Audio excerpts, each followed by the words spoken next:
Okay, guys, let's have a look at number 10 then. We've got y equals x minus 2 over x, which you can bring up to ground level if we just flip that x from 1 to minus 1, can't we? Because that's how it's easy to write like that with differentiation. So let's get the turning points then.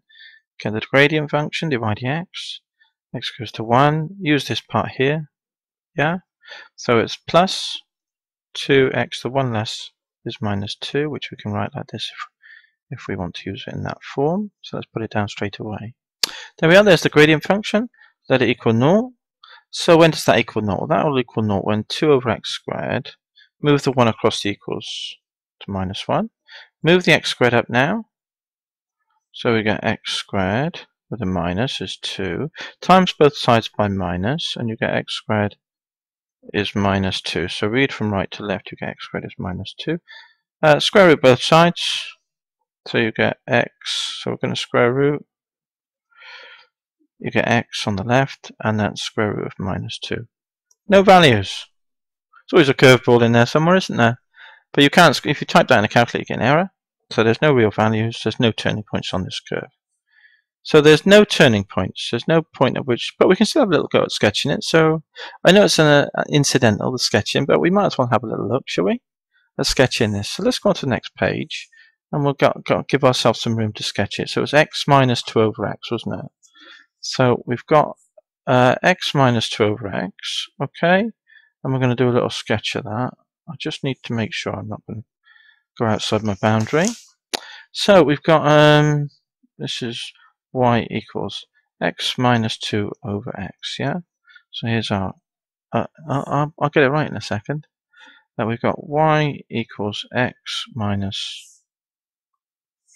y equals x minus 2 over x, and we've got our y and x axes, our input output axes. There we go, and there we go. Now let's have a quick look at this then. Here's the 0. So okay, so now if you look at this, you see for large values of x, a large value, say x is 100, for example, in your mind's eye this is, you're going to get y equals 100 minus 2 over 100. Agreed? Which is a smidge under 100. It's 99.98, isn't it? Smidge under 100. So can you see for large values of x, this gets really, really small. It's negative, so it's just a tad, a smidge, so to speak, under the x. So why don't we draw this straight line y equals x? Because the curve is going to tend toward that value for large values, isn't it? But just be a smidge under. So straight away I can draw a line. So if I had to put 1,000 there, you see, I've got 1,000 minus 2 over 1,000. So it would be on the value of here, less a really, really small amount, yeah? So that's what we've got here.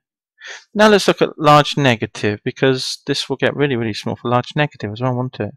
But if you put a large negative, say minus 100, I'll try minus 100 first. Right, let's put minus 100 in. What just happens there? Well, you're going to get minus 100, aren't you, here? Minus 2 over 100 over minus 100 will be plus. So you get 100 minus 100 plus a smidge, small amount. So it's just going to be just above the line. And if we put in minus 1,000, you can know what's going to happen. You get minus 1,000, and then it's going to be plus a really, really small amount. Yeah, I know it's not there to scale. But it's really, really close, but it's just plus, so it's slightly above that line. So can you see what's going to happen? It's going to go like that, isn't it? So that's what happens for large negative down here and large positive. Now the other trend is other problem areas when x is 0, because if you divide, you can't divide by 0. So it's not going to, 0 is not a value. This line is not included. Alright? But if I look at 0.1, so let's have a little look at what happens either side of, 0, okay? So let's put 0.1 in. So we'll have 0.1, yeah, minus 2 over 0.1. So what do you get there? 2 over 0.1 is 20. 0.1 take 20 is a really large negative. If I put 0.01 in, so instead of 0.1, I put 0.01, so I'm getting closer and closer to 0. 2 over 0.01 is 200, minus 200, so that's even bigger negative. So can you see what happens? As it gets closer to 0, it's going to get larger and larger on the negative side of things. So there we are. Here's our y-axis, and it's going to tend down, shoot down there to minus infinity, isn't it? So you can start to see what happens now, can't you? Let's try the negative side. Let's put minus 0.01, and this would be minus. Minus of minus is a plus. 2 over 0.01 is 200 plus this smidge, so it's just going to be 200 to be up here somewhere. Yeah, and as you get, so in other words, as you get closer and closer and closer, on the negative side it shoots up, doesn't it? Can you see that? So there we are. There's no dy dx then.